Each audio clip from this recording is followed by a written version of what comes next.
শ্যামবাজার পাঁচ মাথা মোড়ে। যেই শ্যামবাজার পাঁচ মাথা মোড়ে গত 2 মাস ধরে আন্দোলনের কেন্দ্রবিন্দু ছিল, কিন্তু বর্তমানে দাঁড়িয়ে সাধারণ মানুষজন আন্দোলন থেকে কিছুটা হলেও বিরত নিয়ে গুটি গুটি পায়ে এগিয়ে যাচ্ছেন বাঙালির শ্রেষ্ঠ উৎসব দুর্গাপুজোর দিকে। নমস্কার, আপনারা দেখছেন বাংলা হান বোধন 2024 নিয়ে আমি আপনাদের সঙ্গে শোভন। আমরা এই মুহূর্তে যে শ্যামবাজার পাঁচ মাথা মোড় অর্থাৎ ঠিক শ্যামবাজারের যে 1 নম্বর মেট্রো, সেখান থেকে উত্তর কলকাতা অর্থাৎ হাতিবাগানের যে সকল দুর্গোৎসবগুলি রয়েছে সেসব দুর্গোৎসব সম্পর্কে আপনাদেরকে দেখাবো এবং কি কি থিম রয়েছে সেসব পুজোর সরাসরি আপনাদেরকে বাংলা হান্টের পর্দা থেকে দেখাবো।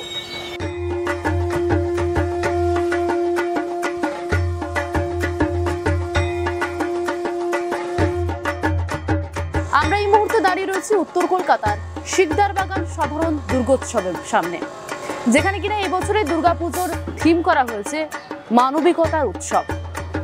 কোন রকম যুদ্ধ নয়, ভালোবাসা ছড়িয়ে দিতে চাইছে এই যে প্যান্ডেল, এই প্রতিমা রয়েছে যেখানে মানববন্ধনের মধ্যে রয়েছে দেবদেবীরা।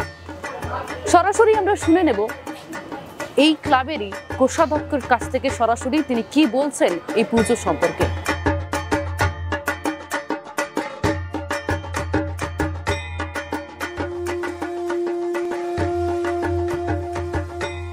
এবছরে আমাদের পুজোর থিম হচ্ছে মানবিকতার উৎসব। এইটা হচ্ছে আমরা যে দেশে দেশে বিভক্ত হয়ে আছি তার মাঝখানে একটা কাঁটা তার দিয়ে আমরা সেই দেশটাকে বিভক্ত করেছি, কিন্তু বিভিন্ন দেশের সেই দেশেও একটা মানুষ থাকে, আমাদের দেশেও একটা মানুষ থাকে। সেই মানবিকতার বন্ধনটা যাতে থাকে, এই কাঁটা তারটা যাতে উঠে যায় সেই নিয়েই মানে আমরা থিমটা করেছি।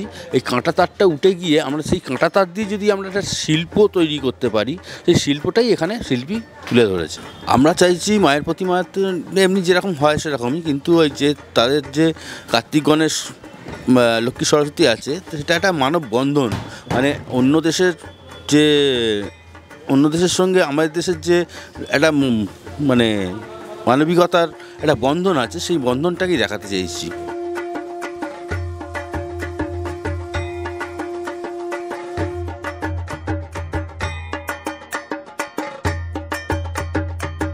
আমরা এই মুহূর্তে রয়েছি হাতিবাগান নবিলপল্লী যে দুর্গোৎসব, সেই দুর্গোৎসবের একেবারে সামনে রয়েছি। এবছরে তাদের থিম রয়েছে থিয়েটার পাড়া। থিয়েটার পাড়ার মধ্য দিয়ে বিভিন্ন রকম থিয়েটার নাটক তারা তুলে ধরতে চাইছেন। রয়েছে বিভিন্ন রকম থিয়েটারে ব্যবহার করার লাইট থেকে বিভিন্ন সরঞ্জাম। সরাসরি আমরা শুনে নেব কি রয়েছে এই থিয়েটার পাড়ার এবারের পুজোর চমক। এই ক্লাবেরই সদস্য এবং যিনি শিল্পী রয়েছেন তার মুখ থেকে সরাসরি শুনবো। দেখুন, গতবারের রেসটা ধরেই বলছি, আপনারা নিশ্চয়ই জানেন যে গতবার আমাদের এখানে সুকুমার রায়ের অমর সৃষ্টি আবোল তাবোল হয়েছিল। সেই থেকেই পাড়াটার নাম হয়ে গেছিলো আবোল তাবোল পাড়া। তো সেই আবোল তাবোল পাড়ার রেসটা নিয়েই আমরা এই বছর থিয়েটার নিয়ে কাজ করছি। থিয়েটার মানে পেশাদারি থিয়েটার, এবং আমাদের থিমের নামটা এই বছর থিয়েটার পাড়া। এরকম চিন্তা ভাবনা কি? তার কারণ হচ্ছে, আপনি যদি আমাদের উত্তর কলকাতার এই হাতিবাগান অঞ্চলটা দেখেন, এখানে রাজকৃষ্ণ স্ট্রিট, যেটাকে অ্যাকচুয়ালি থিয়েটার পাড়া বলা হতো, সেখানে যে পাঁচটি থিয়েটার হল ছিল সেগুলো আজ একটাও অবশিষ্ট নেই। স্টার্টিং ফ্রম রংমহল, বিশ্বরূপা, সার্কারিনা, রঙ্গনা, বিজন, একটা হলো অবশিষ্ট নেই। সমস্ত হয় বহুতল হয়ে গেছে, না হলে শপিং মল, না হলে একটা প্রমোটারের গ্রাসে চলে গেছে, কিছু না কিছুভাবে হলগুলো সব ভেঙে গেছে। তো সেটাই আমাদের লক্ষ্য, যে একটা পেশাদারি থিয়েটার হলকেও যদি বাঁচিয়ে রাখা যায় এবং তার একটা আর্কাইভ তৈরি করা যায়। কারণ আমাদের পেশাদারি থিয়েটারের কোনো আর্কাইভ নেই, কোনো ছবি নেই। যেটা 1980-র দশকে, মানে 80 সাল থেকে যে থিয়েটার পাড়াটা গমগম করতো মানুষের ভিড়ে, সেই থিয়েটার পাড়াটা এখন নিঝুম।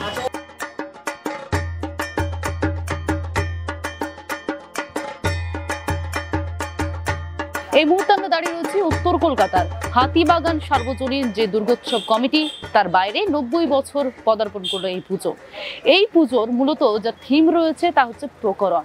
তার মাধ্যমে বোঝাতে চাইছে উত্তর কলকাতার যে সকল নস্টালজিয়া, উত্তর কলকাতার যে সকল ঐতিহ্য যেগুলি ধীরে ধীরে হারাতে বসেছে, তাই কিন্তু তুলে ধরতে চাইছেন শিল্পী।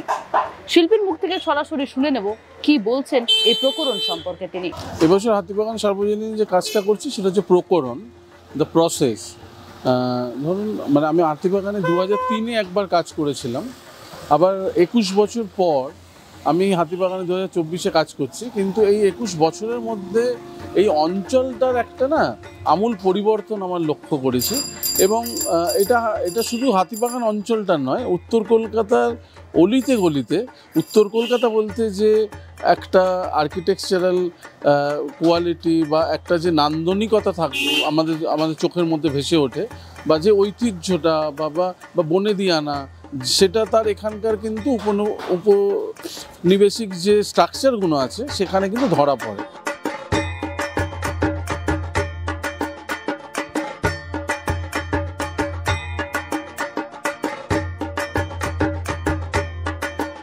এই মুহূর্তে আমরা রয়েছি উত্তর কলকাতার নলিন সরকার যে স্ট্রিট পুজো কমিটি, সেখানে রয়েছে। এবছর তাদের পুজোর থিম রয়েছে শহরনামা। শহরনামা অর্থাৎ সমাজের একটা শ্রেণী যারা কিনা প্রত্যেক দিন বোতল থেকে শুরু করে প্লাস্টিক যে সকল সামগ্রী আমরা ব্যবহার করি এবং যেগুলি ফেলে দিই, সেগুলি কুড়িয়ে নিয়ে যায় এবং সেগুলি অবশ্যই দেওয়া হয় রিসাইকেলিং এর জন্য। সেই সব মানুষজনদের জীবন, তারা কেমন ভাবে জীবন কাটান, তারা যদি পুজো করেন কিভাবে পুজো করবেন মায়ের, সেসবের উপরে তাদের এই থিম। সরাসরি শুনে নেব তাদের এই থিম সম্পর্কে কি বলছেন এই নলিন সরকার স্ট্রিটের শিল্পী। আমাদের এবছরের মানে যে কনসেপ্টটা নিয়ে আমি কাজ করছি সেটার নামকরণ দিয়েছি শহরনামা। শহরেরই একটা গল্প আমি এখানে তুলে ধরছি। সেটা হলো একদল মানুষ যারা সারা বছর ধরে এই কাজটা করে। সেটা কী কাজ না, আমরা সারাদিন ব্যস্ততার মধ্যে খাবার খেয়েছে, জলের বোতল, কোল্ড ড্রিঙ্কসের বোতল, চিপসের প্যাকেট, নানান রকম প্লাস্টিক যেভাবে আমরা আবর্জনা করে রাস্তার মধ্যে ফেলি, এদের কাজ হচ্ছে এরা সেগুলোই রাত্রে, ভোরবেলা, কখনো কখনো সকালবেলা বেলায় বা সন্ধ্যেবেলা বিকেলেও এরা বেরিয়ে সেগুলোই কালেক্ট করে। সেগুলো কালেক্ট করে এরা কি করে, এরা বিক্রি করে নিজেদের রুটি রুজি এরা এখান থেকেই আর কি চালায়। তো এটার এই প্রসেসের মধ্যে আমাদের দুটো ভালো লাভ হয় আর কি। সেটা হচ্ছে, এক নম্বর হচ্ছে শহরটা পরিষ্কার হয়, প্লাস্টিক কিছু আবর্জনা উঠে যায়, আর দ্বিতীয়ত হচ্ছে সেই প্লাস্টিকটাই রিসাইকেলে চলে যায়। তো এটাই আমার আর কি মূল মোটিভ, যে এদের এই গল্পটা, এরা কিভাবে কাজটা করে, এরা কোথায় থাকে, এদের বাসস্থান, এরা যদি পুজোটা করে পুজোটা কেমনভাবে হবে, সেইভাবেই আমি এবারে পুজোটা এখানে ভেবেছি। মায়ের মূর্তিতে কি বিশেষত্ব রয়েছে? মায়ের মূর্তির যেটা বিশেষত্ব সেটা হচ্ছে, যারা এই কাজটা করে ম্যাক্সিমাম তারা সবাই হচ্ছে শেরাওয়ালির আরাধনা করে, কারণ তারা নন বেঙ্গলি ক্যাটাগরির হয়। হ্যাঁ, তারা অবাঙালি আর কি যেটা বলা যায়। তো সেই সূত্রে মানে শেরাওয়ালিও তো দুর্গার একটা রূপ, তো সেই সূত্রেই আর কি মাকে আমরা ওভাবেই দেখছি আর কি। সর্বসাধারণের জন্য কবে থেকে খোলা হবে? সর্বসাধারণের জন্য খোলা হবে মোস্ট প্রবাবলি তৃতীয়া। বাংলা হান্টের আরও খবর দেখতে নজর রাখুন। বাংলা খবর মানেই বাংলা হান্ট।